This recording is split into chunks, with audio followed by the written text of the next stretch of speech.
Welcome back to episode 116 of the Disorganized Wizard Club podcast. My name is Alex. I'm here as always with Adam. Hello. And Cam. What's up, guys? We're a group of Ottawa-based players play just about anything and everything we can qualify for. Talk about decks, tournament stories, just about anything to help you and ourselves get better at it. I think this is actually episode 7 of DWC After Dark. It's been a Something this like week, that. Yeah, I love the enthusiasm. Yeah, that's what caught me so off 11 guard because it is late on a Friday night. That's how you know we're cool. What do you guys do on Friday? Oh, hung out in my buddy's home studio, talked about magic. I was wearing my Pro Tour Battle for Zendikar shirt at the gym, and some kid stopped me, and he was like, "Whoa, sweet shirt!" And I was like, "Oh, thanks, man." And he's like, "Did you actually play on that?" I'm like, "Yeah." He's like, "Oh, well, it's an honor to meet you." I was like, "Oh yeah." Okay. So I was like, God, you gotta take this shirt off now. I was like, no. I was like, "Oh, cool," but like, honestly, dude, it's not. Like, I'm trying to tell him, like, it's cool. Like, it doesn't mean anything. I'm trash. Like, I'm actually bad. Like, I'm not good at the game. Like, well, I'm better than most people, but like, I'm not like meeting Finkel or something. Or I don't think any Magic player I'd be like, oh my god, you know what I mean? Yeah. But it was funny, and he was cool about it. Like, but he was just like, it was just crazy. And then he was like, I was just excited because there was like a Magic player in the gym. I was like, oh, that I get. You know what I'm saying? Like, that's so funny. But yeah, man. Okay. What? Do you think people know about Are You Afraid of the Dark? Speaking because it's like DWC After Dark, right? Yeah. So this is something you were mentioning about 30 seconds ago. Yeah, just before we started recording. And then you said you were going to ask people. So so please message me and let me know if you remember this show. You see, Alex doesn't remember. Are You Afraid of the Dark? Yeah, it's an old show. It was kind of goosebumpy in the sense of like it was a collection of these kids would gather around and tell horror stories and then sit around campfire. I can't believe you don't remember the show. It's on YTV, I think. Was it? Yeah. I don't know. I bet you'd know it if you saw the intro. Maybe. That's possible. Okay, anyway, that's it's been a while. But I'm mad about it. I'm just kidding. Why? Why are you mad that a show existed? No, that like, I can't believe you don't know. But then I realized it's because I do know. Yeah, but I almost don't believe you. Man. Well, you think we're just sitting around and making up stories about a show where people sit around and make up stories? Yeah, that is what we're doing It seems on pretty this Friday night, man. We are sweet. Just a bunch of cool guys hanging around on a Friday night talking about wizarding, dusting off the robes. Speaking of dusting off the robes, you're going to be GP Toronto next weekend. Oh, yeah, that's next weekend. If you're in the... Yeah. It's really crept up. When you get an old, time just flies, Yeah. But... do you know what you're playing yet? You probably Phoenix. Yeah, Dylan said he had a copy of it if I wanted to play it. I don't know otherwise what I'd play. Part of me was to just take Pete's green black deck, go, and then just hate myself when I just like can't win. And I'm trying to play fair and modern, which like I do to myself so often because I'm like, I'm like pretty good at like these mid-range decks. I like really understand how to play them. And like one game in the first round. I know the matchup, and then I'm like, I'm so stupid. It's unbelievable how miserable I am right now. Like I just got Troned, like why on earth would I ever play this deck and just be so mad? But I think I might do it. Just take it to like a weeknight event to get it out of your system. So not do it to yourself for 15 rounds. That's actually pretty smart. But the problem is I don't have a ton of experience playing Phoenix. Well, take that to a weeknight. That deck, I feel like you want to have your reps in. I don't know. It seems pretty straightforward. Faithless eluding, put a Phoenix in my yard, cast some spells, attack. That's, like it does. Yeah, don't get me wrong. It's not like you're playing Tron or anything. Now that's a thinker. That's not a deck you want to pick up. That's a real head scratcher. But yeah, Dylan said that he made way too many. He was going to play it, and he was like, no, I tried to play it at an event. I just kept making so many mistakes and playing badly, and I'm just not going to play it. I'm not comfortable with it. But I don't know, because a friend of mine who is like a modern aficionado also sent me a list saying like, here's a list to beat the mirror and other things. Like I tuned it. Like I'm playing it a lot. Like he's on a couple of the 5.0 lists. He's like, yeah, I just play these. So I don't know. I can't decide. You have 1 week. Yeah, that's tons of time. That's more implying that I'll decide until the night before is insane. All right, like I'll obviously just decide, but yeah, modern we're not going to talk. We'll talk about it next episode because since we're playing in a tournament for it. But we're going to talk about standard today. Today is probably one of my favorite episodes to do since we started doing this. That's why I was so enthusiastic. The DWC Wayfinder, DWC deck dump. Yeah, it's here. Yeah, we got a bunch of decks. This might be the best one ever. Yeah, not much to draw from, but this is probably the best one. For some reason, in my head last week working on decks, I was like, I feel derivative and they don't feel like super great. But then when we kept testing things and playing more and more, we kept coming up with a lot of cool ideas. I think this one's really, really sweet, and there's lots of cool decks. And we got to play them early and often on Arena, some of them. Like, I played quite a few games with some of them, and they were fairly strong, and they felt good. So happy to say, you could win. You might be able to win. You can 5-0 your standard queue with these, like, for sure, basically, because it's easy for me to just run through a standard queue on there. It's no problem. So yeah, and if you want to take it to ladder, you have something to play for. Yeah, now there's a reason. So, but there was also the SCG this weekend where it kind of cemented what we knew. Yeah. Won by Sultai Crisis. Yeah, not surprising. That was the deck, literally day one. I put that card in black-green, then, what was it, hours later, was just messaging you both being like, this is insane. Like, if you're playing the mirror and not playing Crisis, you lose automatically. It's the only card that matters. It just lets the deck dump everything early and not have to worry about flood, which is what used to be the problem with the Explore Creep package. Yeah, exactly. Because you'd flood and die. Well, now if we flood, we just Sphinx's Revelation instead. Yeah. Sphinx's Revelation on an 8/8 trample flyer and kill your opponent. Yeah, Crisis pretty good. Some Bant decks, which I thought were cool. The Bant decks were neat. Well, really, like, the Boogeyman going into the weekend was mono red because that deck got very good. Yeah. Light Up the Stage and Skewer the Critics are both very good cards. And it just kind of become even more low to the ground, losing Experimental Frenzy. And now you're just kind of like a straight up risk factor burn deck, just going dome. And I mean, playing black-green going into week one is kind of an easy choice. Throw in Crisis, probably the best card of the new set, and then you're set. You have a good mono red matchup. You don't need to change anything. Yeah. You have Explore. It's just you should safe. probably add some blue lands. Yeah. Yeah. That's just the safe choice, right? Yeah, need your breeding pools. You're good. The deck's good. You're fine with against mono red, which everyone's kind of worried about. So, I mean, I'm not surprised at all it won the tournament. No, it's such a safe. But what's funny though? It feels like it's been a while. Correct me if I'm wrong. Since a week one winner was like a mid range, like a really just thick mid range deck, right? Because it felt like it was always like Jeskai Control or aggro, like Boros aggro or like Weenie. You know what I mean? Like, yeah, it's just a mid-range deck right away. But I guess it's because we had the port of the green-black decks from last season. Exactly, I've never seen, I messaged you guys this, right, that I'd never, ever in my life remember seeing a mirror match becoming so one-sided with the addition of one card. Because I played in a standard queue immediately with just adding 4 Crisis to my deck and changing nothing else. Like cut some stuff to make room. Played Crisis. Played the mirror 3 times out of my 5 best of 3, whatever, standard queues, and just stomped them, and there was nothing they could do, and it just, you know what I mean? And I couldn't believe, I've never seen a mirror go so one-sided so fast from the addition of one card. It's unbelievable how much that card changes the deck. Yeah. And against Control, it's just like laughable now. You're like, okay, I mean, you're going to lose a game, and I'm going to have 7 cards in hand, you have none. It's kind of hard, because like, sometimes Control can stall you out enough that you risk decking yourself before you can assemble enough threats to kill them because you draw so many cards. Yeah. Or they'll close the door with the fairy too fast. That's the only concern. Like, Control actually has to turn the corner versus you. They can't just sit there and wrath you over and over. That is not enough. They have to turn the corner. Like, I've been playing Esper Control and boarding in 4 Thief of Sanity against all bug, like, mid-range decks. Yeah. Because I just need to kill them. Like, I need to stabilize enough that I can cast like 2 or 3 relevant things in a turn, play that and then protect it and just win off their cards. Yeah, you just take and cast their Crisis. That's crazy. Is exactly what I did. Yeah, multiple times. That's been my game plan.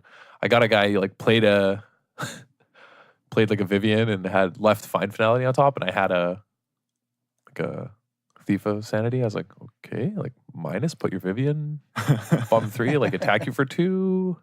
Take your Vivian, exile the thing. Yeah, like get rid of your Find Finale. Like, I don't know what this guy's doing. Like, yeah, Thief of Sanity is like really good against them. Then besides Crisis, they don't have flyers and they don't have good, So yeah, it's really good versus them.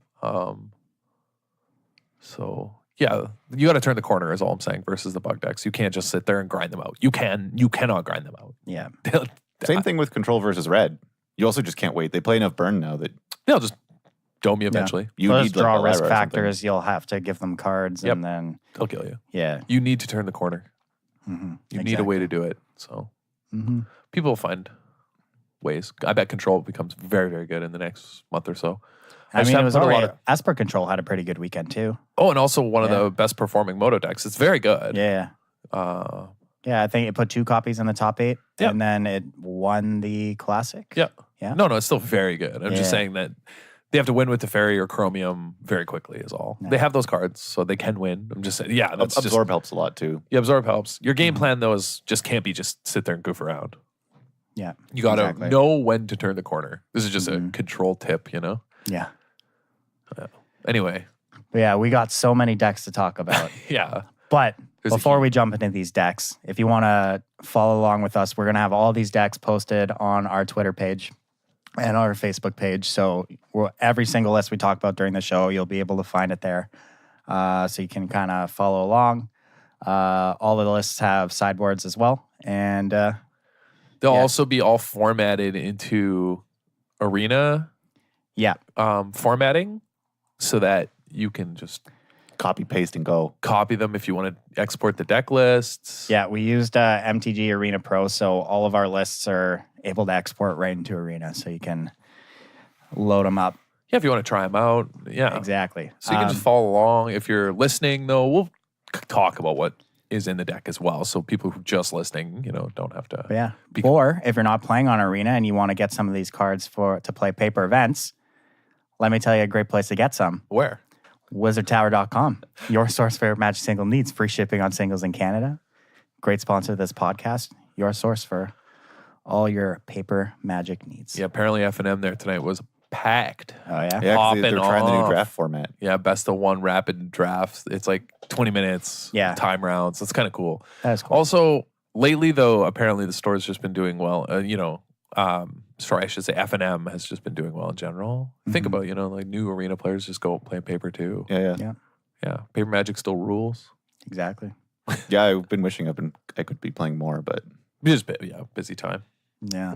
As indicated by the fact that you got off work and started recording the pre-show. I left work just after 10 p.m., drove to get you guys, and now we started recording just after 11. Yeah, that's you know what I mean. Our lives are a little stressed and busy these days, but I think thank God for Arena. Actually, we'd be. I'm 4 days into 9 days straight before the GP. Nice. Yeah, I closed the next 5 days in a row, so it's gonna be you're a rough one. Yeah. Yeah. Good times, guys. Without Arena, we'd be actually in trouble just how busy we are. But Arena's been really nice. Yeah. But anyway, let's jump into these decks. Deck number 1, 4-color gates. Let me tell you, I was very excited when I saw this list was in the Google Drive we had. So this is a good deck to start on because you dabble in this. You start enjoying it, leads you on to more complicated and harder decks. Just a gateway deck. So this deck is actually pretty hard to play. what I like about this deck, which is something I haven't seen any other Gates decks doing quite yet, is including Wayward Swordtooth. Yeah. Which just seems fantastic. Originally I didn't have it. I tried out some of the other versions that I saw people playing, and I thought it needed some way to create more velocity, and I wanted to try it. It doesn't always pair super well with Gates Ablaze, but if all it's doing is let you playing extra mana so that you can start, drawing 7 from Guild Summit, you're already happy. It's fine. And there are matchups where having it just as an additional threat, which I felt on occasion the other lists were lacking. It was really good. Otherwise, it kind of has the typical, the Ram, which is the best creature in the deck. The fact that Ram doesn't die to Gates Ablaze is nuts. Yeah, it doesn't ever die to Gates Ablaze. It's always ahead of it. Gatebreaker Ram just seems so incredibly pushed to me. It's unbelievable. It's so good. It's literally everything. It's just a 3-mana 4/4 like always in this deck minimum. Yep. Vigilance Trample. Yeah. Why both? Why does it need both? It's so then it good. just scales for the rest of the game. Yeah. And then, you'll play this deck and then on, turn 13, you'll be empty board and you'll both be top decking. You draw a 17/17 Ram and then just lose on the spot. So some other awkward card choices, well, not awkward, sorry, unusual, I should say, card choices I had in this deck were a Star of Extinction main. The reason for this is Vivian Reed is the only truly problematic card, so to speak. Obviously, Crisis is annoying, but Vivian is truly a problem because if you can't answer her, you lose. She produces a lot of value. She kills your Colossus. She's just annoying. She generates a lot of value. And if you can wrath the board with a Gates Ablaze, but can't pressure the Vivian, you'll lose. So Star of Extinction in the main and a couple in the board were a way sort of to acknowledge that this was a problem. Memorial to Folly also annoying. So yeah, it's just a way. But otherwise, it's kind of typical. I played 4 Lava Coil main for reasons actually that Cam pointed out to me. I didn't realize this is why I was doing it. But red removal actually sucks otherwise. It's like the only acceptable red removal spell. Yeah, we were really there. We have lists that play Lightning Strike, but that's because those lists are interested in doming people. Yeah. If you're looking for something to point at creatures, you have to be playing Lava Coil, unless you are specifically wanting to pick off like elves or something, and you're fine playing Shocks or Shivan Fires.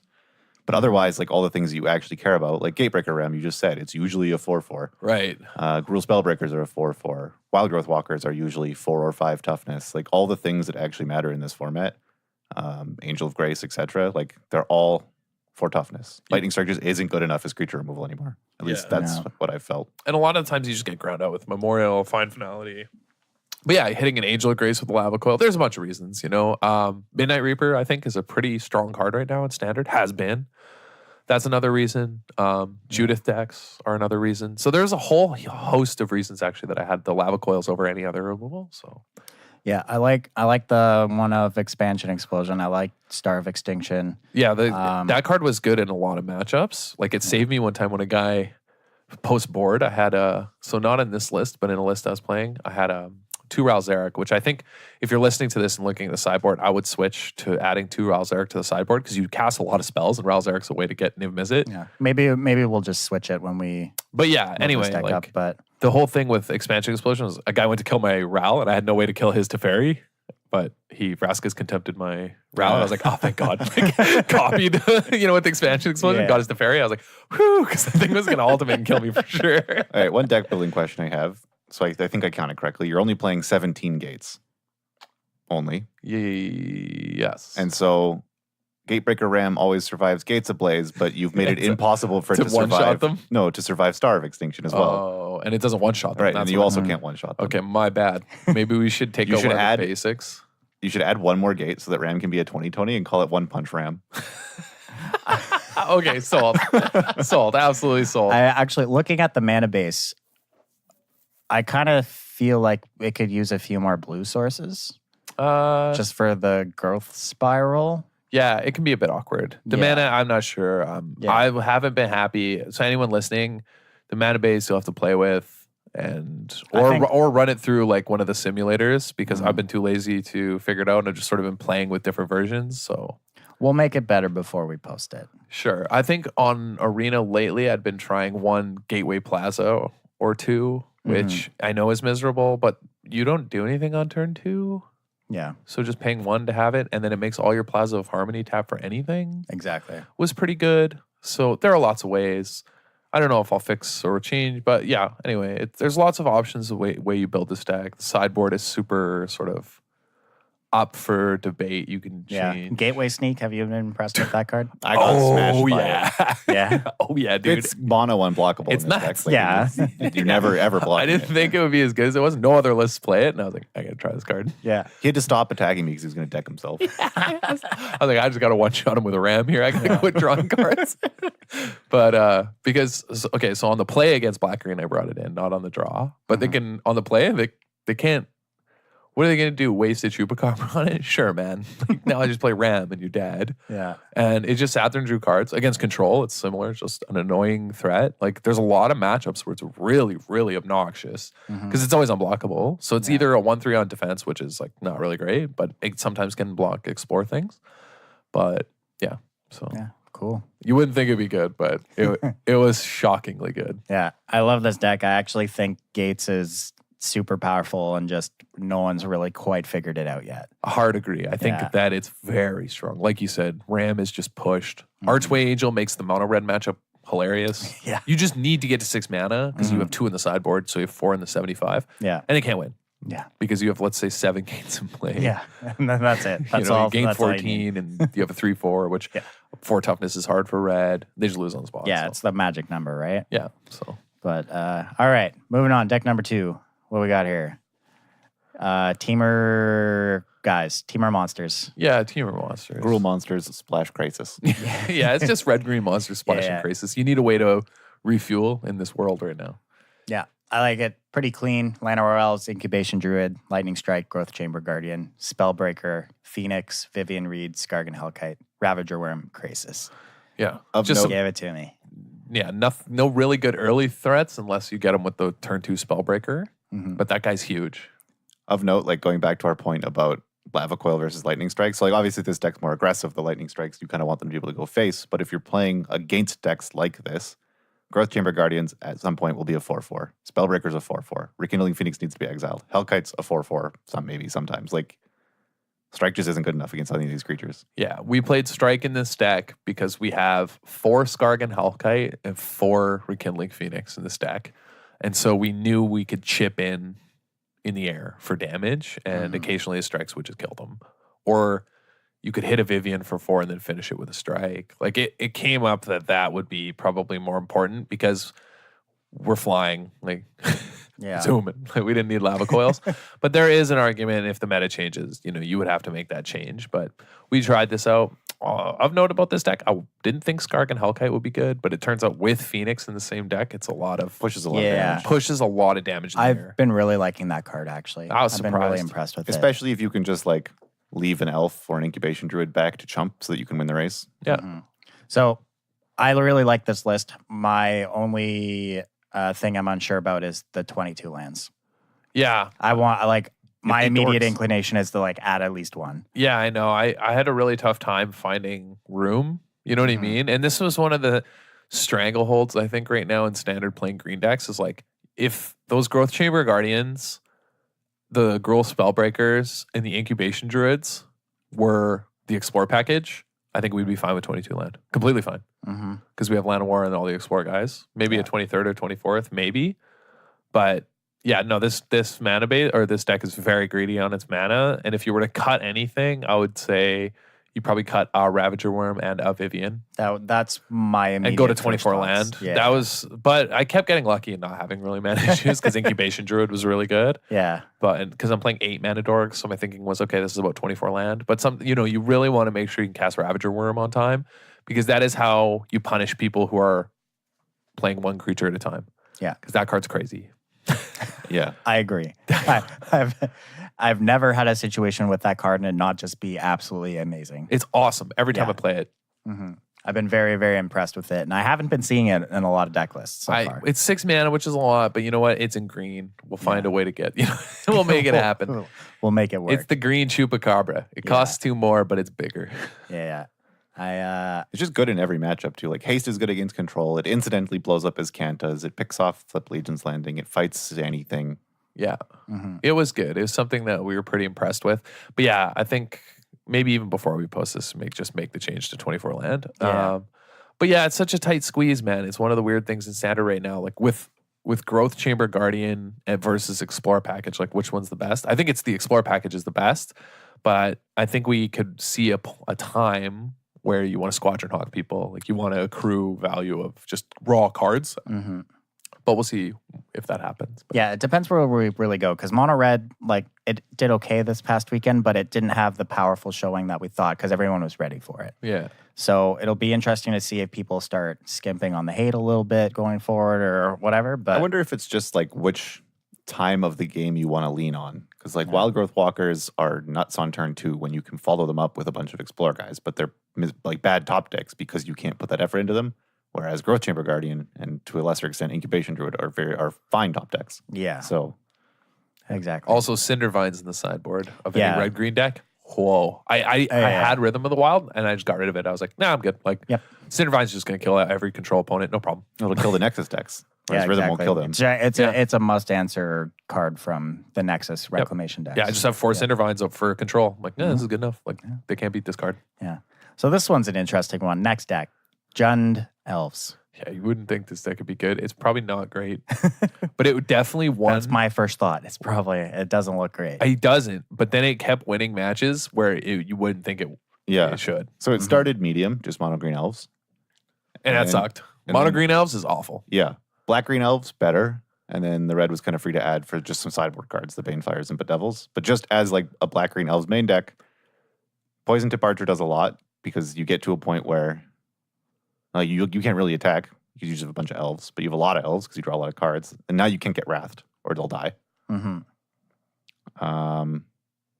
Poison Tip Archer it doesn't trade with Crisis, but it does kill it. Yeah, they have some cards left over, but you can block it. Reach, Death Touch is nice. Yeah, Vanquisher's Banner, hilarious in this deck. That is how you can push through. But Golgari Finebroker being an elf is a big deal. Yeah. Yeah, that one, like, letting you get back. Really, it's just you need to stick a Beast Whisper or a Vanquisher's Banner, and Golgari Finebroker lets you do that. And then from then on out, you're just casting dorks that the next turn will cast more dorks as you draw more dorks. And then, like... and eventually you play two Vanquisher's Banners, and your Thorn Lieutenants are 4/5s that pump to 8/9s. Mm-hmm. It's just... and people just can't do anything. It's just a deck that takes advantage of and makes mana dorks good at every point in the game.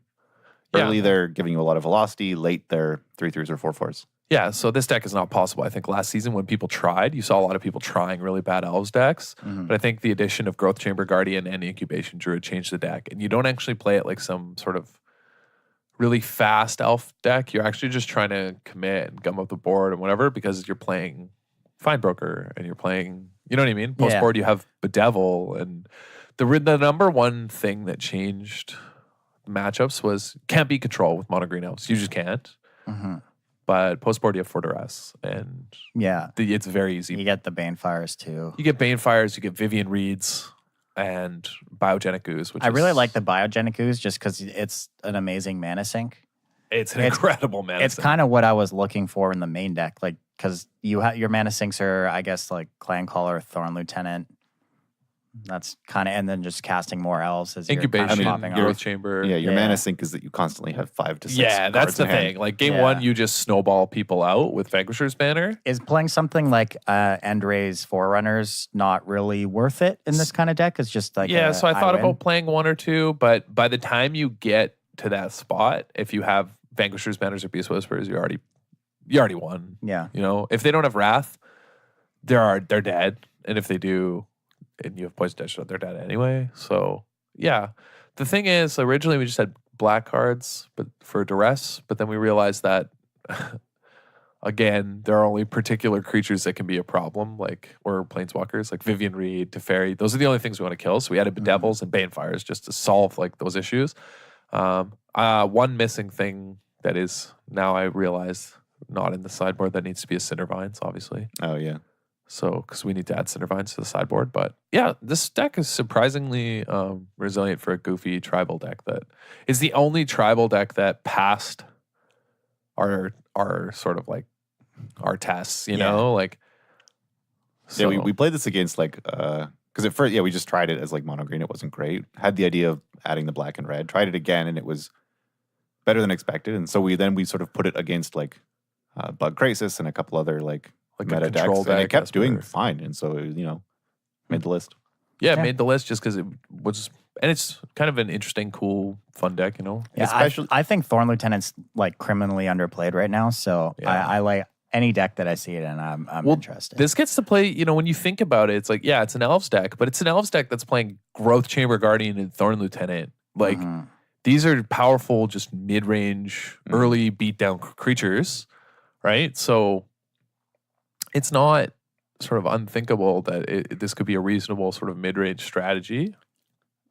So, it's okay. Playing against this with Bug Crisis in particular, the Crisis, that Sultai deck, doesn't actually have that much removal. It's got 3 Chupacabras, 2 Contempts, a cast down. Yeah, them not having Wrath, you just pop off on them. And so you get to put in the position fairly often and quite quickly where, you have to remove the Lords, because they're going to kill you. It's kind of like a Find Finality or bust. Yeah, but you also have to remove Beast Whisperer because it's drawing them a billion cards.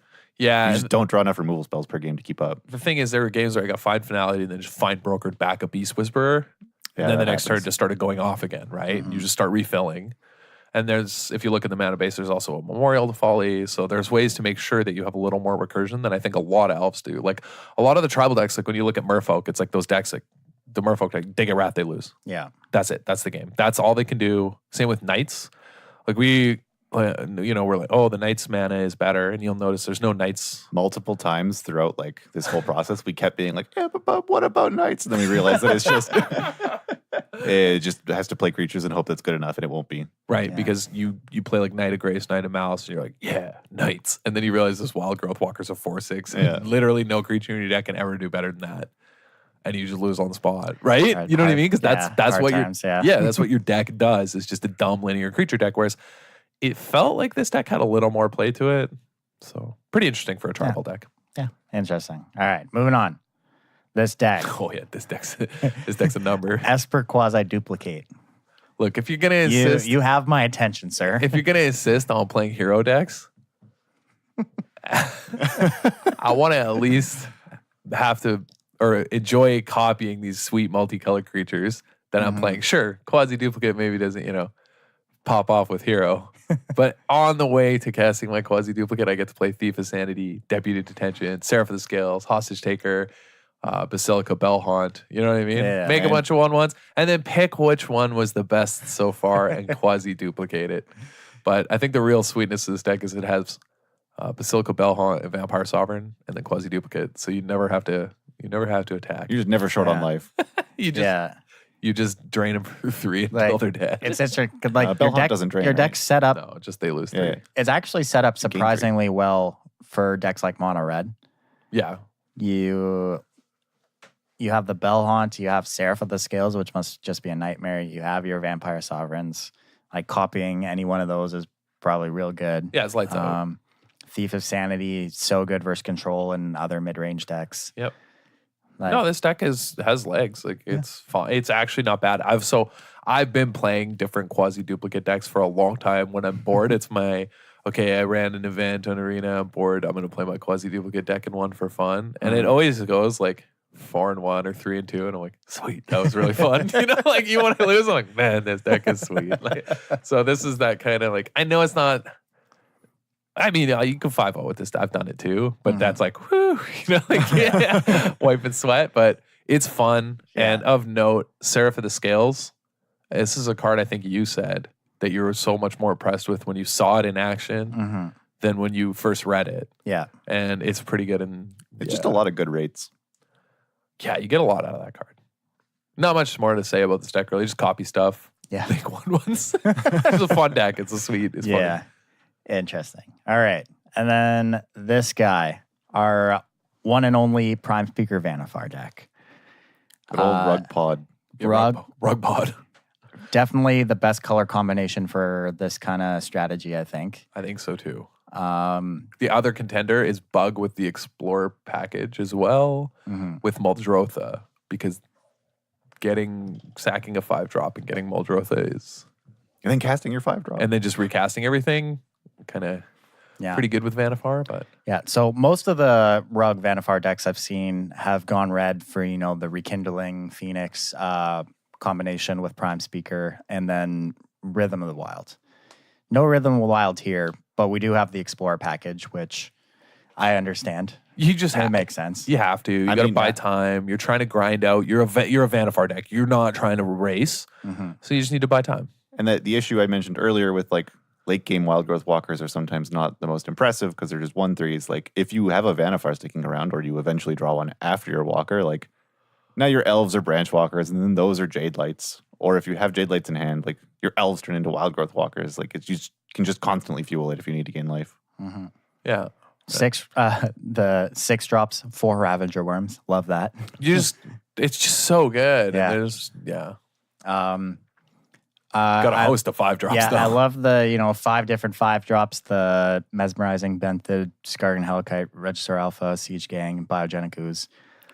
Regisaur Alpha, the worst one, by the way. So I wouldn't. These are all just flex slots they have different utility, but they all do something different. That's why. Kind of interesting because I would immediately think the Octopus was the worst one. No, that card's good. Yeah. It has a lot of tokens. Because it can restart a chain by itself. because you can sack a token and go get a 1-drop then a 2. You know what I mean? It restarts a chain and one of them left around makes him hexproof. Yeah, so it gets some value. The problem with Regisaur is a 3/3 is not that great. Yeah, you're not really giving. You're not giving anything else haste. But sometimes you just got to hit him for 3. So it's sort of like, yeah, you know, that's how it plays out, man. Biogenic Ooze is actually, that's not true. I was gonna say Biogenic Ooze is usually the one I went for, but actually it was Siege Gang. Yeah, you went for Siege Gang almost all the time. I would almost always just get Siege Gang Commander first. Just so good. Because you like go get Siege Gang and then you get to use it to mow a bunch of stuff down and then sack it and get Ravager Worm and mow down whatever else. Yeah. That's exactly what you do. Yeah. If you were curious. Sounds about right. That's the game plan. Probably the sweet additions in this deck are the one of Mirror Image, which that's a pod classic, really. Yeah. It was awesome. Like every time I played it, hey Cam, it has 5 Ravager Worms. Yeah, yeah, it was just nuts, man. Every time I played, I was like, "Wow, this card's good." So I was really impressed. And then there's a one of Direfleet Daredevil, that which was also really good. Very, very good. Being able to pod away an elf and Vraska's contempt something, which is what happened numerous times, is very good. So, do you find the deck just could hold its own when you didn't have a Prime Speaker draw? Yeah, because it just has the Explore package. Yeah. Like, that's basically it, right? So originally I had Rhythm of the Wild and a bunch of other stuff, and it was terrible, and the deck wasn't good with Rhythm, and I just said, you know what? I'm just going to go with the green package I know is good, and also this makes, as Cam said, Wild Growth Walker better later. So, yeah, that's basically it. And it's fine with that. The cool part is obviously the sideboard, and I would fiddle around with it more, but like I got Cam one time where I boarded in a Palaka Worm, and then copied it with a mirror image that I potted for. Yeah, that was hard to beat. Yeah, it was sweet. And then also, yeah, you can just have lots of fun with mirror image and stuff like that. There's lots of cool combinations, but it's a sweet deck. Yeah. But yeah, it's surprisingly good. Like, it's like very, very good, and I think would beat most decks when Vannifar lives, and fine otherwise. Yeah. Yeah, it's shockingly good. Yeah, I would not think it was as good as it is, but it is phenomenal. Is Hydroid Crisis a consideration at all? Yeah, it should be. Like, you should just cut 2 or 3 cards and just add 2 or 3. Like, this is the problem right now, is that Hydroid Crisis is so good. It just seems like if you're playing blue and green, it's an auto inclusion. It's in one of the current Gates builds I have on Arena. I'm playing 2 copies in my Gates deck. Just because I'm like, wow, I have 10 mana. Like, you know, it'd be sweet to draw right now? Crisis. You know, like, why do I want, you know, whatever, it doesn't matter. This is the best possible draw is Crisis. Like, you have 8 mana dorks in your deck. I just feel if you're playing Incubation Druid and you're also playing blue, like, you should probably just have Crisis somewhere in your list. Yeah, like, I'll let people... Obviously, it's not a pod creature, but I think it's just too good to... Well, it could go get a Jade Light, you know? You know, this is the sort of toxic thinking that I hate about Standard. And so, Adam, do you want to proofread my Reddit post I'm going to make calling for the ban of Hydroid Crisis? Oh boy. No, I am not gonna. I won't change it for this because I kind of like in the spirit in some ways of the deck they don't have it, but I would probably cut the Regisaur Alpha and one other card for 2 Crisis maybe. So or maybe go down to 7 dorks, cut an Incubation Druid and the Alpha. But I wouldn't cut the Biogenic Ooze because, man, potting for that thing feels insane. I love the ooze. Potting for that thing feels unreal because you're like, well, they don't have removal or they would have killed Vannifar. Yeah. Right? And so the minute you clue in, you're like, wait a minute. Yeah. They can never beat, you know, but other times often you get Siege Gang because you're like, wait, I can just kill them. You know, because I've been hitting them with this Phoenix every turn and sacking it every turn. I actually think something like Nikia would be a very good 5-drop in this deck, just because you're actually just not playing non-creature spells. All your spells are creature spells. Yep. Well, yeah, every single one. Yeah. So yeah, that's actually worth considering. I think someone else mentioned this too. There's so many ways to build this, and I was kind of, honestly, man, I was just overwhelmed with the best way to build it. And like I said, I'd originally had Rhythm of the Wild, and I just found it didn't do what this deck doesn't want to race. It doesn't want to have bigger. It just wants to grind out value. So part of me thinks that eventually it'll be a 4-color deck. Maybe we'll get there. But anyway, yeah, it's tough to build this deck. I admit that this is like not the optimal build, but it's good proof of concept, and the deck's actually quite strong. Right on. All right. Next deck. Oh, Jund. People waiting months for this bad boy. Jund Chain Whirler. got your chain whirlers, got your status statues. Yeah, exactly. People Let's go. have been waiting to get to Wrath your opponent or to Plague-Wind your opponent for months. They just couldn't wait. Mm-hmm. We just didn't have the mana. We just didn't have Blood Crypt. These cards were in standard, but we didn't have Blood Crypt. Yeah. And Stomping Ground. And now we do. I've seen a bunch of different variations of this deck. This is the version I've been kind of settled on recently. I don't know. It's very, I haven't been impressed with it in best of ones. No, I don't think the deck's that great. And your control matchup isn't the best. Definitely game ones. Got a lot of just useless cards. Mono red's a little bit tough, but I feel like your control matchup, like if the Angrath was a Vivian and you went down to like 3 treasure maps and had a second Vivian, like I don't know. Vivian to me just seems a little tough on the mana, but it's a 5-drop. Yeah, I mean, I guess you don't have that many green sources. You're playing 8 green sources though, and you got chain whirlers in the deck. Yeah, yeah, that's the one that makes this tough. Is like because you're really just a mono red deck splashing status statue and fine finality, and then like the spectacle cost on Rick's Mighty Reveler. Then you have your sideboard cards. One thing I think worth considering in this is if you could just be a black red deck splashing the green, and if that let you play Spawn of Mayhem. Because Chain Whirler plus Spawn of Mayhem is a combo. It's on turn 6 combo. But no, I'm serious. Like, I think maybe if you just focus more on going lower to the ground. It's possible. But like, there are definitely ways to build this deck. Okay, the only question on my mind, though, and I think the only question that what the people need to hear is, did you get people with it? Oh, yeah. All the time. Yeah. So that's sweet. The game, I'm sold. I'm already sold. Playing against Sultai midrange, the game just ends. It's like, yeah, they have a pretty good board. Guess I'll chain whirler the entire thing. Even giving... Guess you're dead now. Like your War Boss token has to attack. They block because, whatever, it has to attack. And then you give it Death Touch. Yeah, that is also a combo. Or like Skargan Hellkite. Skargan Hellkite, status Death statue. Touch, start pinging things. Actually pretty good as well. Okay, this deck's sweet. Yeah. It's probably relying on a lot of wonky stuff to come together, but I like it. Well, not even. Like, you just need 2 cards. Yeah. The problem is you can't play 8 status statue. That's the problem. Yeah, why don't you just... You run out of them because you want to just constantly do it to people, right? Why don't you just lean into it, play some Pestilence Spirits, and kill things with your shocks, too? No. Play like 4 status statue and then 3, was it Blade Brand? Oh, yeah.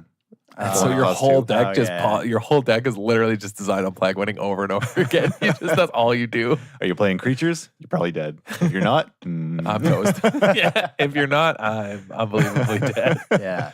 So like, yeah, in the creature matchups, I could see this being pretty good. Yeah, the control matchup, like you said, probably pretty tough. Yeah. I think you could just lean into it though and just accept that, you know what I mean?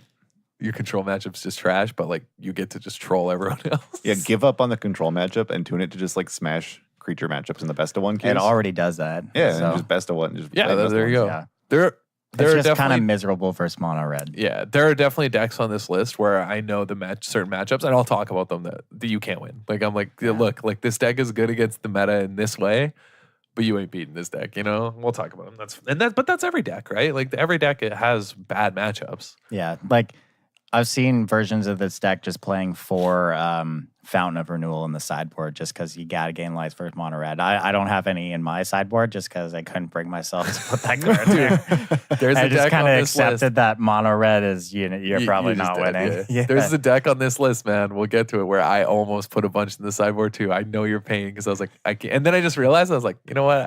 I'm just dead. Like it's fine. Yeah. But yeah, it's really worth playing 15 cards for mono red. The deck is actually really fun. Chain whirling someone's entire board feels great, as you would imagine. That is just awesome. That's all I got to say about that. This one, Teamer Drakes. So I'm very unsure about this one. It's probably the one deck I am not really. Dude, same. I played it day 1 as well. We both did, I think. Mm-hmm. We were both sort of interested in Growth Spiral plus Drakes. Yeah. I don't know, man. I can't tell because some games I feel like I just ranch my opponent. Like it's not close. And then others, it feels like I just did nothing and died. Yeah. Is that what your experience too? Yeah.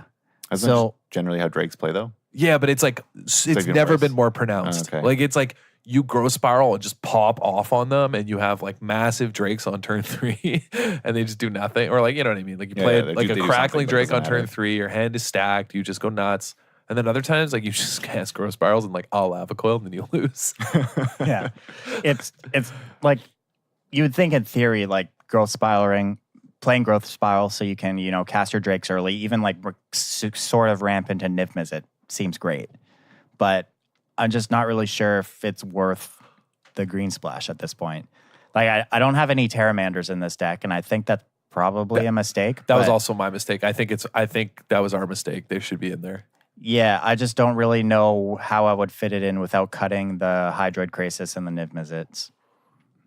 You just probably have to. And then at that point, I don't really want to play green just for growth spiral. Exactly. In the main deck, Yeah, it's probably honestly like the color combination is like interesting with growth spiral. I'm just not sure how to build it, but it is definitely an interesting sort of and like take. So I was playing blue-red drakes last format for a while, and I noticed that like it didn't feel great to play in best of ones, but in best of 3, I was doing really well with it because it has these problems where like you have games where you do nothing, but the ops and the discover dispersals, discover in particular, like over 3 games, they will give you enough consistency that you'll win 2 of them.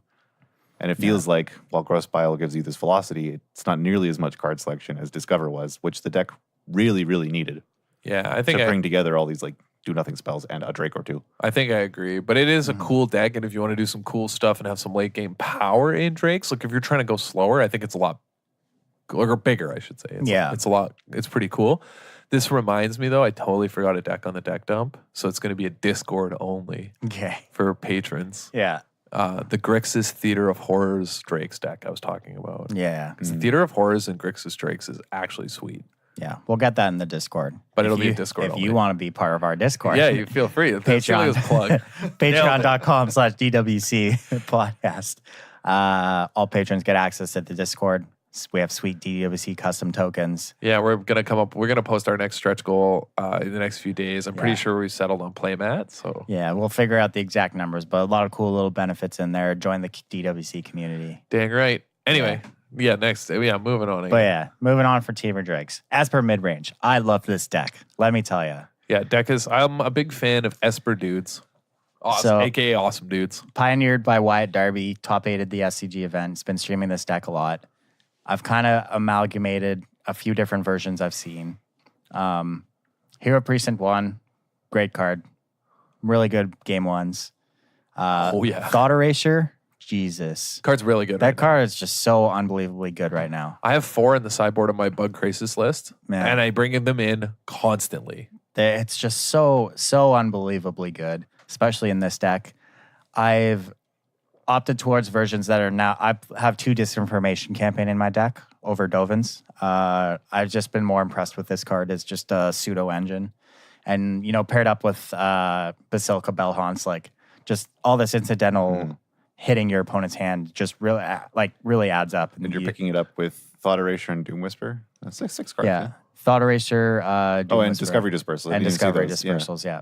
So, Probably the coolest thing in this list, though, is you got the one of backup plan, the one of heavy hitter calling in assistance. So, I talked about this in the pre-show, I guess, but one of the things I've noticed through playing this deck is that, Hero Precinct 1 is great and all, but that card really shines when you can actually take advantage of the tokens it makes. If you're playing something like Heroic Reinforcements or Judith, like that's when the card gets really, really good.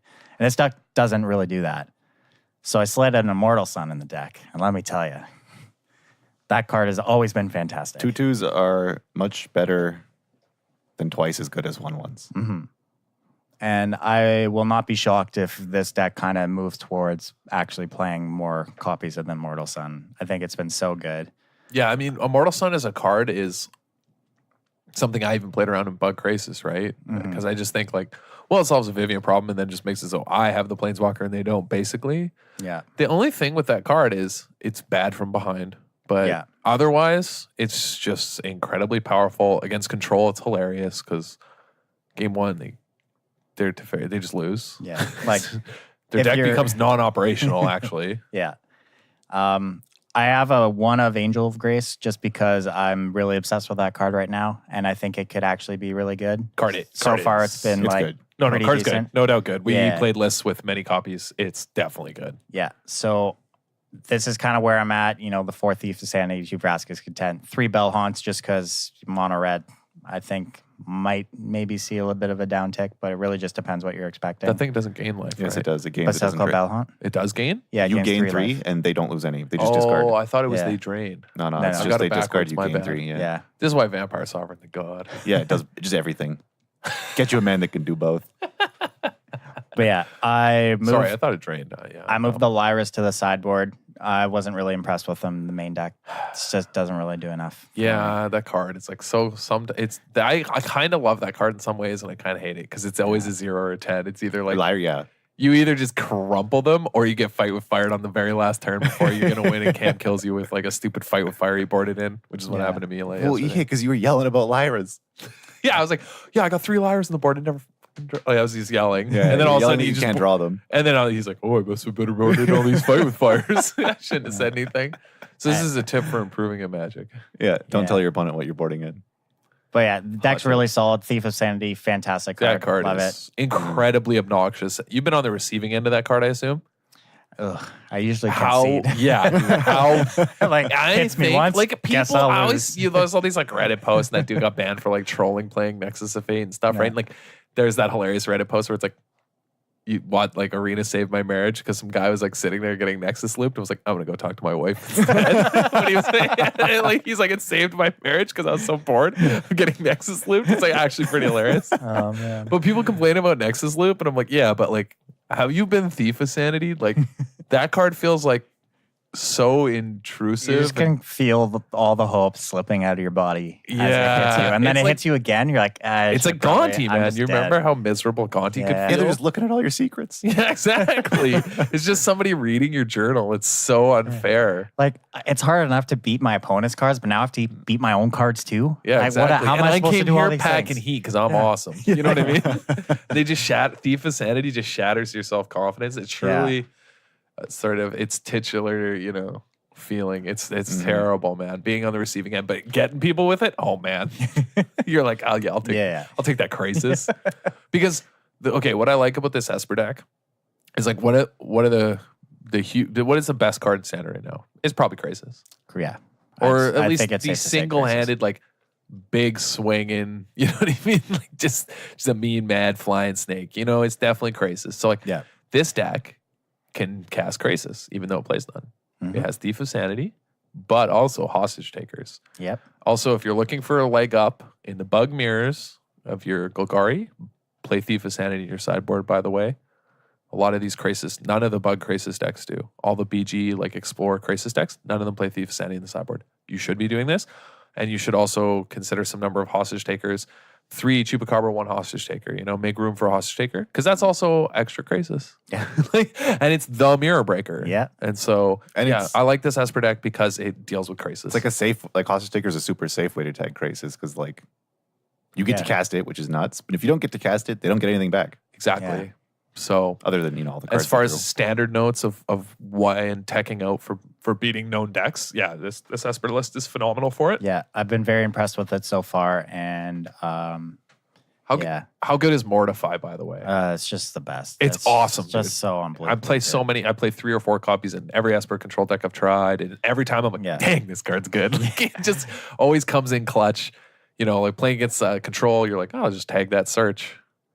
Of note, man, enchantments are really down in value, in my opinion. I used to think Eldest Reborn on a power ranking scale was a top 10 card. Mm-hmm. I think it's really not anymore with the prevalence of not only just Vivian, but of Mortify. Eldest Reborn, Search are down in power level to me. So I can see that. This next one, Grixis Control, this seems to me like a Cam deck. This was a Cam deck, I think. Oh, yeah. Yeah, I mean, well... We came up with, I picked the actual cards, but we both thought that we should have just some Grixis control deck because like Niv Mizzet wasn't really showing up that much, but that card's still crazy. As much as I'm dunking on Eldest Reborn plus Niv Mizzet, like if you ever get to reanimate your Niv Mizzet, Death Slice out. Precognitive, what's it called again? Precognitive Perception. Perception, yeah. That card's insane. And Yeah. this is a card Grixis wants. It just wants, because it's got a bunch of Bedevils, Moment of Cravings, like your typical Grixis fare. Yeah. And a lot of times they're not great in some matchups, and you need a bunch of copies of spot removal, and this just sort of like helps fill, plus has Chemister's Insight, Ralzerix. Yeah, it's just like a straightforward Grixis control list, like a good place to start, leaning on the fact that, Bedevil is this very flexible card now. And, still just Niv will take over games. Yeah. Of note, no, what's his name? No Nicol Bolas. No Bolas. But that's in favor of Ritual of Suit, I think, to just have Wraths, which I think you need right now. I think Bolas is like, if you cast it, you just lose. Yeah, like I know that sounds bad, but like, yeah, it's just not right now. There's too many things just that it's not enough right now in a strict control deck. Like, I think you just want to draw cards and kill stuff. And like Eldest Reborn isn't going to pick off too much, but the curve of Ritual of Suit Eldest Reborn probably will. Exactly. So. Yeah. It was just a solid. Yeah, this is just a. If you like playing control and you like playing Niv Mizzet, like you that start Devil, how good was it though in that stack? Like, yeah, just it's over and like, over, and just hear Cam yell from the other room. Man, killing Planeswalkers free man is nuts. Yeah, because you get to like it was turn 7 or something. I get to like cast Chemister's Insight, drew a Bedevil, still have mana up. Where like in the past you would have drawn a Contempt, have to wait to get another card out of their Planeswalker. Like, man, you never played a Hero's Downfall and it shows, man. No, I did. Yeah, he definitely did. Did you? Yeah, I played it in a Grixis Dragons deck, actually. Yeah. Heroes Right at the end. Downfall? That was just when you started playing, right? Yeah, I was playing Grixis Dragons when I moved here. I'd been playing for a while in Edmonton, and I think I was playing it at CBS for a while, I think, when I met you guys. Mm-hmm. Yeah. That deck I remember. that deck was sweet. Storm Breath. Storm Breath was a card. Thunderbreak Regent. I had one Icefall Regent in case I had to tap something. That's just good deck building. And like a couple other dragons. Speaking of good deck building. Still on the Grixis theme. Grixis mid-range. Oh, yeah. Whoa. This one. Whoa. Oh, yeah. No, this Slow is up, not slow up. mid-range. This is not a mid-range deck. I want you to reevaluate what's happening here. Dude, I love this deck. This is, okay, let me lead you through the thought process. This is a Grixis Spectacle deck. I gave you this spiel at a pre-release. What is the best Spectacle enabler in Standard? People will say, I don't know, like Fanatical Firebrand. I mean, it's definitely Fanatical Firebrand, but maybe it's not. Maybe it's not. No, it's not Fanatical Firebrand. Then they'll say, well, Mistcloak Herald, because you can't block it. It definitely gets in. But that's just a 1/1. It's only good for holding Curious Obsession. The actual best one, if you don't care about Curious Obsession, is Departed Deckhand.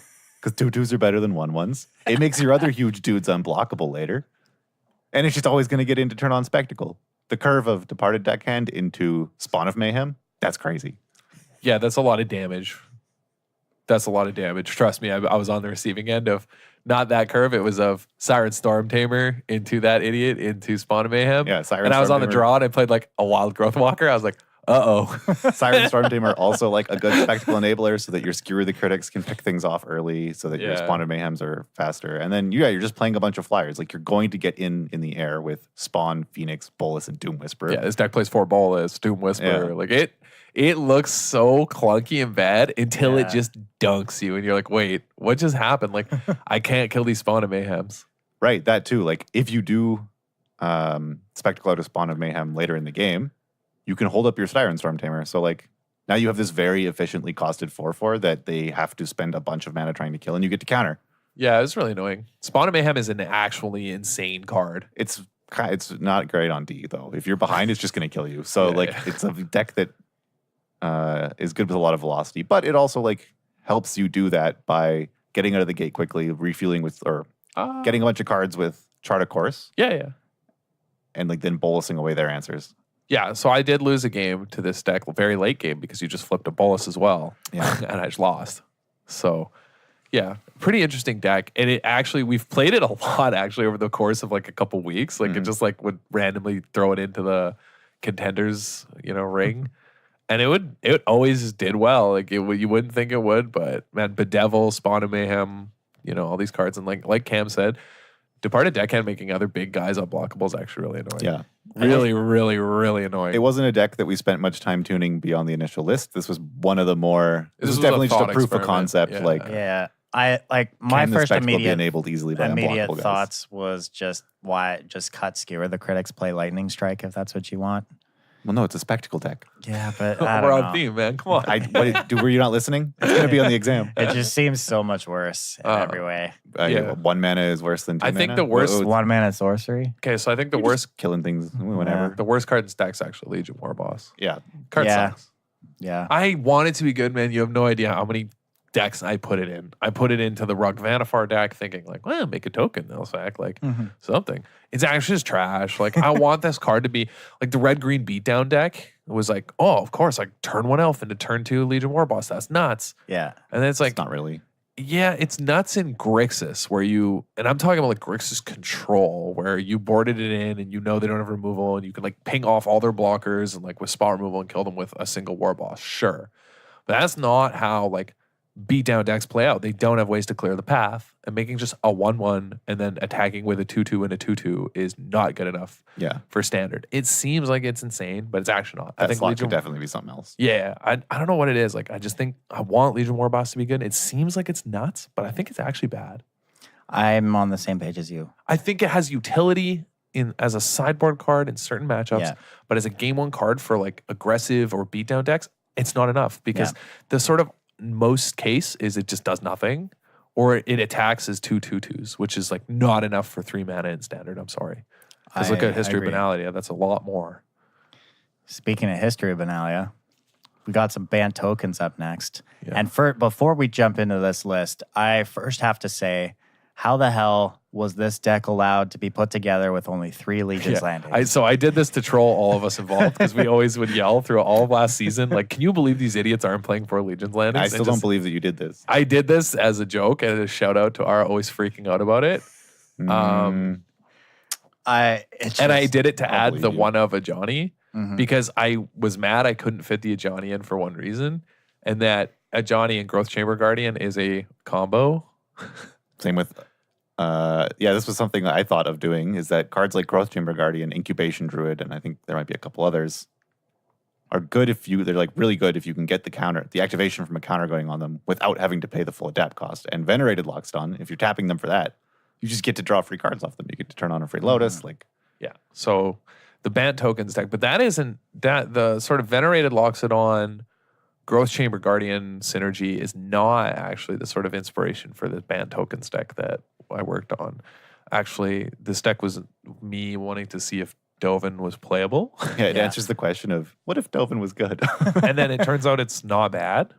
Okay. And to very good, depending on matchups. If they're very fast, Dovin's less good, but still fine. If they can't, if you can get it, against control, it's actually very, very good there. Because when you think about it, 3 mana for 3 Thopters is insane. Yeah. 3 Thopters. This is a big difference.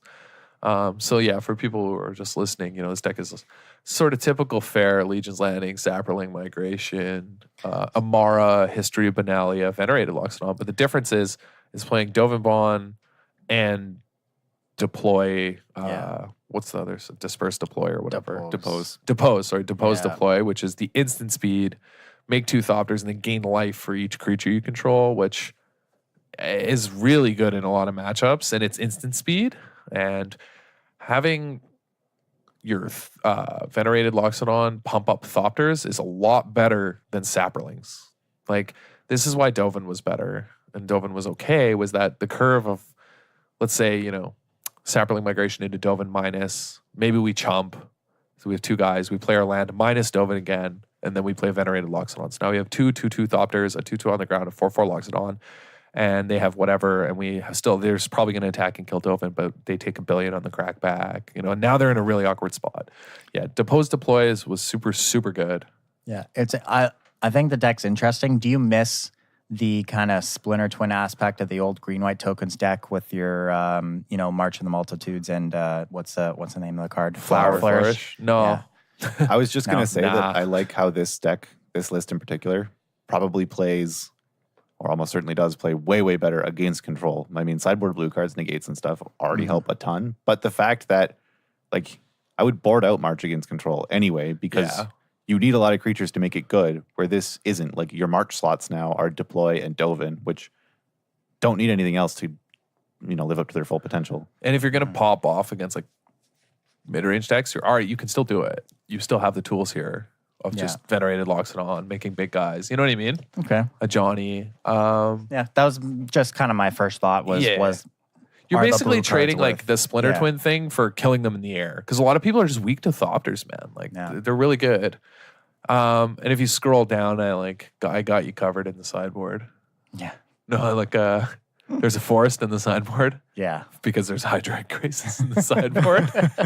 Because we're moving the opposite from the combo to, well, what if we have to beat control and really grindy decks? We can bring in the 25th land, Hydroid Graces, Teferi, Lyra, and become this like the mid-range. main deck answers, what if Delvin was good? The sideboard answers, but what if it wasn't? Yeah, but in case it isn't. So I'm pretty happy when I played this deck. It was pretty good. Mm-hmm. So cool. Pretty interesting. Upgrade to, or not upgrade, but different approach to tokens. Yeah. I think there are lots of ways to build tokens. Yeah, I'm still not sure where green white's supposed to go. And I also think Depose Deploy is a card that will be in and out of all sorts of decks. Like Esper Hero decks can play it. Mm-hmm. Triggers with Hero. The deck we're about to talk about can play it. Yeah, sticking with Bant, we have Bant Reclamation. So is this a cam deck as well? Yeah, this is what I've been playing on Arena. Built after I realized I already had 2 Teferis and I was willing to spend some wild cards, but I wasn't actually willing to spend wild cards on Nexus. So I had just lost to a Reclamation Nexus of Fate deck and came up with this to try it out. Taking a bit more of a mid-rangey approach, not trying to win with the infinite turn Nexus, but just playing, Teferis to win, 2 Angel of Grace, the 3 Hydroid Graces. It is 3. To just try and take advantage of the fact that you have these huge sort of swingy sorcery speed threats you want to play, but you also want to be able to protect those threats. And rather than, waiting until you have and playing weird things like Dive Down, you just untap your land and have counterspells. Yeah, I think the cool thing about this deck is it's basically Bant control with Wilderness Reclamation, which allows you to play things like Crisis, all right, here's this big jellyfish, also untap, now I have Absorb up, deck has Settle the Wreckage, Chemist's Insight, Growth Spiral, Seal Away, all these things like Angel of Grace, all these things I can do on their turn, but also I can Wrath you and then do these things. Yeah, it's just, it's nice. It's basically a control deck, with the philosophy of you play Wilderness Reclamation so that you no longer have to make the choice between developing threats and holding up answers. You just get to do both every turn. Yeah. I like how it looks. My first thought is I'd rather play Warrant Warden instead of Seal Away. Oh yeah, that card is sweet. I don't know if I would though. I just they're just different styles. It's nice just getting rid of things. Yeah, because you're not trying to stall until you combo. You have to actually answer things because you're the game's gonna go later. You're a control deck. I think if you're a Nexus deck, I'd rather have. I just like how it has dual purpose. It could be whatever you need it to be. I tried it in Esper Control and it was pretty medium, and I ended up just adding more. I think copies. I had one in here originally, but the 4/4 just I just wanted to remove things rather than bounce them. In the 4/4 when you're not taking infinite turns and using it as a win con. Was medium. There's no Esper Control list on our thing because it's known. It's known and obvious, but yeah, I used to have one in my Esper Control, maybe 2. I started with a couple, I think, and I ended up just going down to that one card that's they sack a creature with greatest power and you gain life. Consecrate, consume. Yeah, because Consecrate was just awesome in other matchups. If it was ever bad, I'd just cycle it and draw a card. Yeah. But in Control Mirrors, I just kept getting people's Chemist's Insights. That's pretty good. And then killing Carnage Tyrants in other matchups. It was really good. Of note about this Bant deck is I keep kind of finding different ways to use Wilderness Reclamation. Angel of Grace plays really well with it because it has flash. Yeah. But also because on your next turn, you can just pay the 6 to go to 10 and your land's still untapped. Yeah, there's a lot. Big fan of that. Yeah. Love Angel of Grace and Wilderness. I think we got some Angel of Graces in the next list too. And if you get to just cast a huge Hydroid Graces, YOLO, slam it for all your mana, and then it draws you some counter spells, and then you get to cast those counter spells. Yeah, that's the whole reason, right? Wilderness Reclamation is maybe a mistake. That card is nuts. Really insane. Yeah, we'll see what happens with it. I don't think anyone's quite broken it yet, but it has that potential. It's really insane. I don't even think it's a card that needs breaking. It's just a card that every deck in the format is either going to have to play it or have to somehow contend with 15 to 20 extra mana per turn. Which is way too much. You just... Yeah. All right. moving on. Mardu Angels. Whoa. Yeah, whoa, wrong name. Again, this is Hell's Angels. Hell's Angels. Okay, love it. It's playing Bedevil. Hell's Angels. They're up to no good. Man. Yeah, okay. I think this deck is cool. This weekend explain a few of the card choices here. This was kind of just thinking back to the Red White Angels deck that was popular for a while and taking advantage of, the new having all the lands, adding in more versatile removal because you can play black now for things like Bedevil and Vraska's Contempt, but also taking advantage of Seraph of the Scales because it's an angel. Mm-hmm. And it was really just kind of a Seraph of the Scales experiment deck. But you get to play like all these nuts angels, Aurelia, Seraph, Angel of Grace, and Lyra, with the Eldest Reborns to pick off sort of, big hexproof things that your other removal spells can't, or that your Deafening Clarions miss, or Planeswalkers you can't Bedevil. But also, like, because your Seraph of the Scales has this Afterlife Death trigger, Eldest Reborning it back is nuts. And the Argos Bloodfast was because, I don't think this deck's actually that good, but because it suffers from not having enough card advantage. Every green mid-range deck has Vivians for a ton of card advantage, or Hydroid Graces for a ton of card advantage, or Wilderness Reclamation, and they spend their whole turn casting draw spells, and then they still have mana for card advantage. Like, there's just every other deck draws way more cards than this. Yeah, that's the number one problem with non-sort of green or blue decks. But one of the ideas I had that that also lent into this deck was that you can safely take a huge hit to flip your Bloodfast, because if you have Angel of Grace that turn, like, you can go to 1. You'll be guaranteed to stay alive and flip your Bloodfast and stabilize from there. Yeah, it was sort of an experiment of, like, I remember we were talking about it, like, what are these unique interactions in Standard that sort of combo cards with other cards? Like, this build isn't necessarily of, oh, hey, this deck is very good. It's more of a, hey, this synergy between Angel of Grace and Argos Bloodfast. Maybe not in this shell. Yeah. Or with these cards, but it's similar to like Multani, Argos Bloodfast. How I was like, look, if you have these two together, it's like an insane sort of life gain synergy that isn't really matched. That's why I kept winning the Black-Green Mirror last season. Now you just have Crisis, so you don't need that anymore. Mm-hmm. But this similarly is trying to eke out like a particular synergy. You could build this deck in a bunch of different ways. Like, you could go to Adanto's Vanguard. Yeah, you could go to Adanto's Vanguard, like, there might be ways. History of Benalia, you could go lower, cut some of the removal, or cut some of the don't play as many 5-drops. Like, yeah, there's a lot of 5-drops. Yeah, but it's just sort of a test to see how good Seraph of the Scales is, and sort of an experiment with Angel of Grace Bloodfast. Like, we've already mentioned a couple of these other like experiment ideas we tried, like Growth Chamber Guardian, Venerated Loxodon was one of them. Yeah, things like this. Stuff with Adapt and a Johnny and Venerated Loxodon. So Bant decks that are like Incubation Druid, Growth Chamber Guardian, a Johnny, Sharkdo Crab.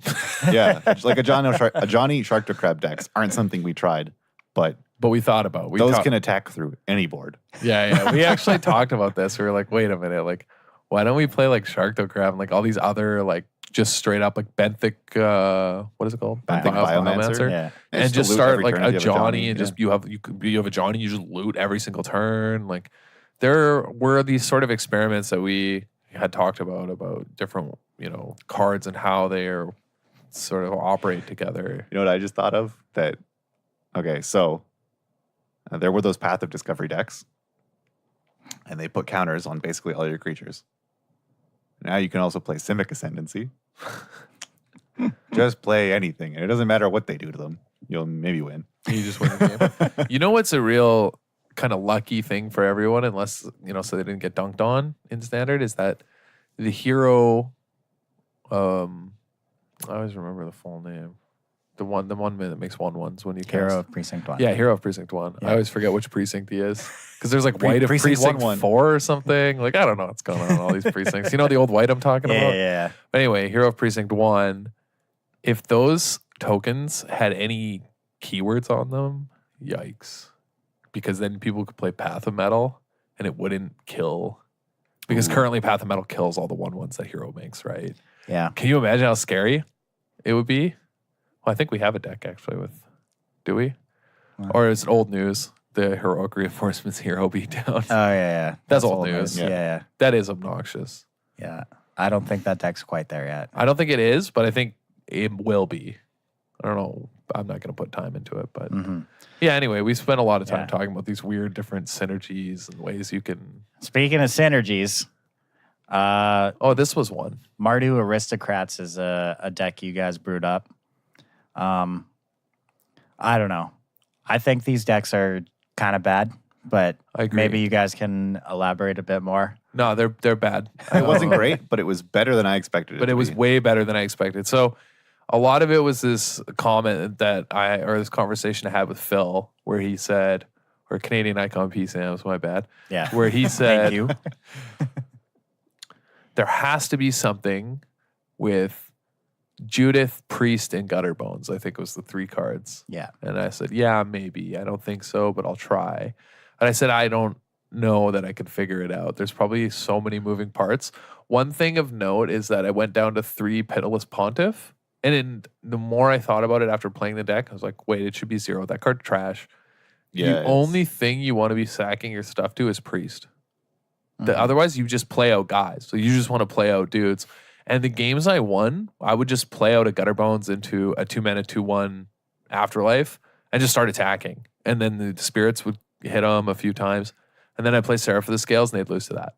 This deck actually won games by just attacking, because Afterlife is actually a really, really, really powerful mechanic. Like on its good draws, it felt like it was playing similar to the Elves deck in that Priest would sack, like especially when there was Priest of the Forgotten, whatever. Priest of the Forgotten Gods? Priest of the Forgotten Gods and Midnight Reaper in play. Yeah. It felt very similar to Dorks and Beast Whisper in that you tap this thing for mana, it also kills something, you draw the cards because of whatever. Your creatures stay around because they're turning into spirits, and then you cast more things. And they lost life, so you can play Gutterbones, or get back Gutterbones. I really think Priest of the Forgotten Gods is like incredibly busted and super good. It's just... It is a high price to pay to activate. Yeah, but that's if you the problem. If you can find a deck that can pay it. So I think another thing with this deck is I wish that I could find a way to make hero work.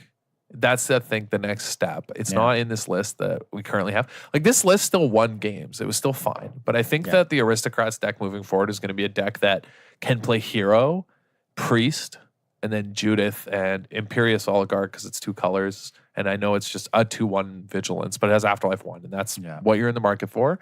And otherwise, it plays Hero, Priest, Judith, and then those cards. You don't actually need Pitiless Pontiff, because that card, again, is just actually not that good. Yeah. And you need Midnight Reaper. You 100% need Midnight Reaper. This is not up for debate. Because you don't draw enough cards. Like, you will fall behind because all your creatures suck. You're playing 2-mana 1/2s. Yeah. So, yeah, like, there are different ways. Like, maybe I'll try and post an updated list, actually, when we post this, because I've been thinking about it a lot, but it's a really difficult deck. So I actually think it also might want main deck Kaya's Wraths. That's interesting. And just This Jabate is what I was saying people. in one of our shows before, the spoiler episode or something. Yeah. Kaiser asks yourself with Judith. Just kill him. Yeah, no, I think like it might want to start basically Splinter Twin, man. right, because it plays Midnight Reaper, and I don't know. Like, there's something there. I'm just not sure exactly all the moving pieces. I'm gonna keep playing with it, so maybe I'll post an updated list with this. But it's something along these lines. There's something. Okay. But yeah, man, and it's really hard to build. Someone smart. Sam Black will figure it out. It's also one of those decks that, like, I feel like its power drops off so drastically if it's not built optimally. And so it's one of those decks where if you try and build it and you get even close to what the good list is, it'll trick you. It'll look terrible. Yeah. Right? Like, if you build Sultai midrange and you have 4 of your pet card in and you cut something else, like, it's still gonna look good. You'll still win games. But I don't think this is the type of archetype that can be built that way. So it's easy to convince yourself that there's nothing there. Yeah. Okay. Coming down to near the end here, I've got a green-red Rhythm of the Wild deck. Just had to have at least one. Yeah. That card is nuts. Yeah. Especially with some of these huge creatures. Yeah, man. Dude, have you ever hasted out a Galta with Rhythm of the Wild?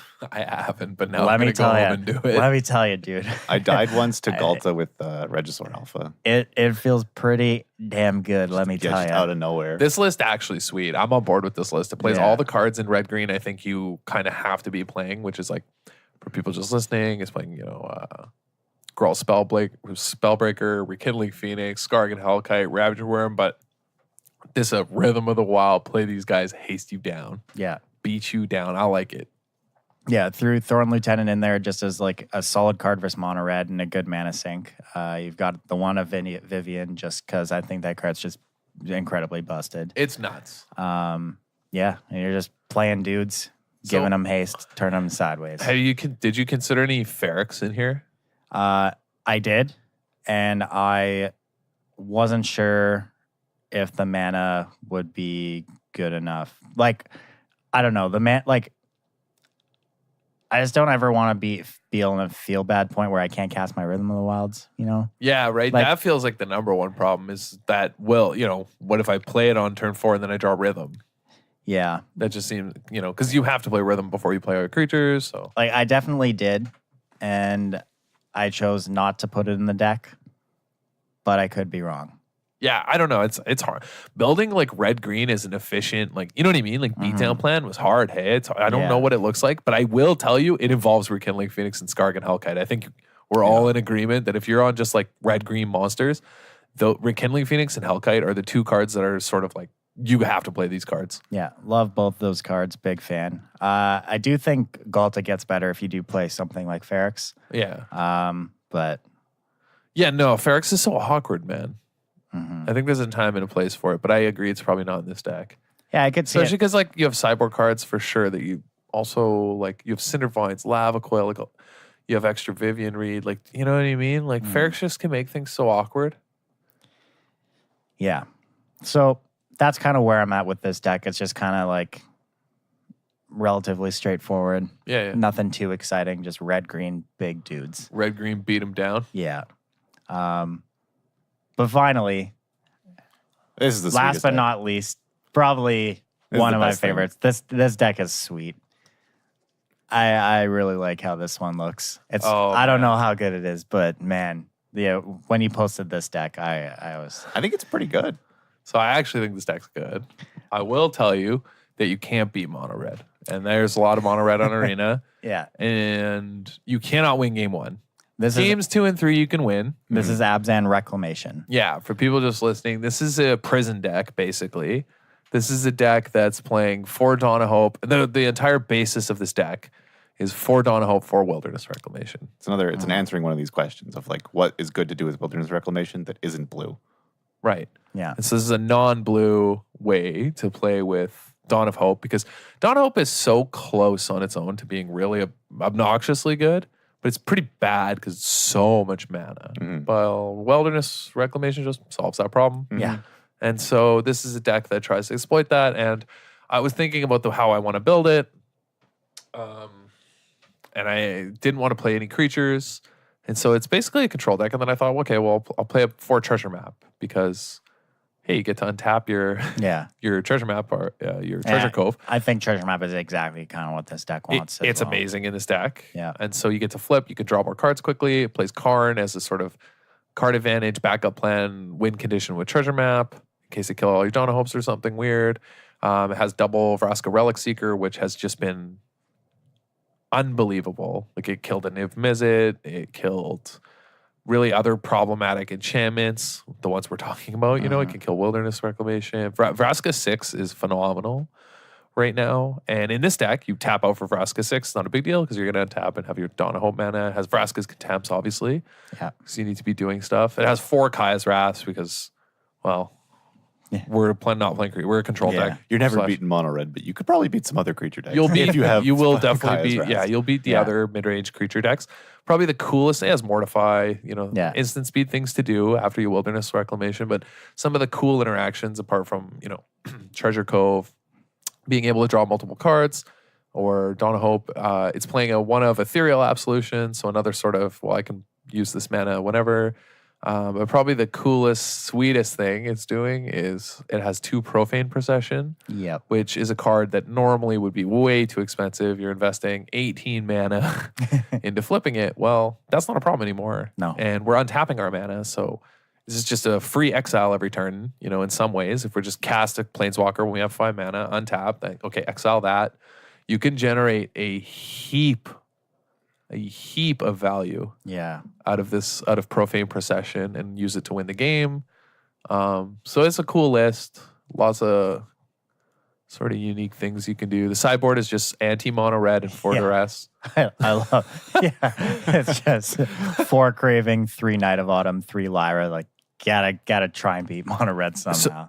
So interestingly, you bring in, apart from duress, so against control and aggro, you actually bring in the exact same cards. You bring in Moment of Craving in aggro and not against control, and you bring in duress against control and not aggro. But however, you bring in Lyra and Knight of Autumns in both those matchups because Knight of Autumn tags Search for Escanta. It's just a threat, so 4/3. So it puts them under pressure. And Lyra does the exact same thing. It just diversifies your threats. So if they just have a bunch of enchantment removal, and cleansing novas to kill enchantments, you have things like Lyra. So yeah, the sideboard's pretty cool in that a lot of its sideboard slots actually come in multiple matchups. So I don't know. I'm pretty proud of this deck. I put some thought into this. I like this one. It's cool. It's sort of like the offspring of the white-black tokens deck we were playing. Yeah, well, I like formats ago. I like prison decks. I like prison control, lock people out decks. And I feel like taking advantage of these interactions in this deck, or like the card choices in something like this, could vary. Like if the meta in this format ever sort of stabilizes to like 2 or 3 decks, something like this is going to be something that not a lot of people are going to expect. That could very easily hate out 3 specific decks, as long as one's not red. As long as the red matchup is really, really hard. Really hard. I don't even think that I think you might want a 4th Lyra, honestly. You just have to cast it. I don't know what the solution is. If people play this deck, maybe you can help me. I just think when you're playing a strategy like this, you're just always going to be a dog to the hyper aggressive decks. I think I'm just sort of sacking that, and that's fine. But it's cool because this deck has a lot of game versus everything else, and I think you'll find if you play this deck that you can win versus every matchup. You can do stuff. I think one addition to the sideboard actually might be Seraph the Scales, because you can Kai's Wrath yourself and you have Afterlife, and that sort of can fill a Lyra spot. So, because it's good against aggro. The problem is it has 3 toughness, so it's sort of, I don't know, it's tough. There's lots of ways to play it, but I think this deck's really innovative, and I'm kind of, you know what I mean? It's a unique deck, and it's a cool way to use Wilderness that isn't just Krasis counter your dudes. And you would think, I thought it would have a bad control matchup, and it turns out it actually has an incredible control matchup. Eventually, control won't be able to answer 1 or more of your enchantments, and control can just never beat Dawn of Hope plus a bunch of mana. Yeah, they just can't beat Dawn of Hope plus Wilderness. Doesn't matter what they have. They just can't beat that much pressure, basically, of mana. It's just mana pressure. There's too much mana. Even in the Bant Wilderness Reclamation deck I was playing, there's one, I added 1 Dawn of Hope main and another side. And the games that you just draw Dawn of Hope late, doesn't matter what the matchup is. Just roll over them. Yeah, you make a bunch of dudes. Unless you're dead in the air to 12 powers of flyer, you can race or draw cards out of any other situation. Yeah, there's still so many decks we didn't get to finish that we wanted to do. And this is us talking about them for all of us, all 3 in chats, talking about all these different decks. And, there's still so many I want to play with, and they all involve in some ways Wilderness Reclamation. I got in a rut for a while. More Bant Flash decks. There's so many things I want to do with Bant Flash or Flash-ish. I got in a rut. Wrath, right? Oh, yeah. Wrath plus Wilderness Reclamation. Start flashing in my Teferis. Who knows, right? Just, there's all these kind of crazy things you can do. The Blue-White Historic deck that was somehow 5-0ing and doing well at tournaments at the beginning of last season. Oh, yeah. Yeah, what if we just start, we just literally add Wilderness Reclamation to that deck? What happened? There's all these sort of interesting things that Wilderness changes. So, yeah, definitely. Yeah. Pretty fun, deck dump, man. Hello, we've been going a long time. Oh, wow. What time is it? Or how long? We're 89 minutes in right now. Yeah, really? Yeah. I didn't even notice. Yeah. Deck dump episode's always I guess it is tomorrow now, so. Yeah. But, yeah. Coming all the way from the future. It's the DWC After Dark. Like we mentioned at the beginning of the show, if you can find all of these lists that we talked about on our Twitter page and our Facebook pages. And if you have any questions about the lists or about any changes, sideboard plans, anything, just feel free to shoot us a message where we'll answer everybody. happy to hear from everyone. I know last time we got a bunch of messages about decks too. And I'll be posting additional ones in the Discord and talking to people. So yeah, definitely. Yeah.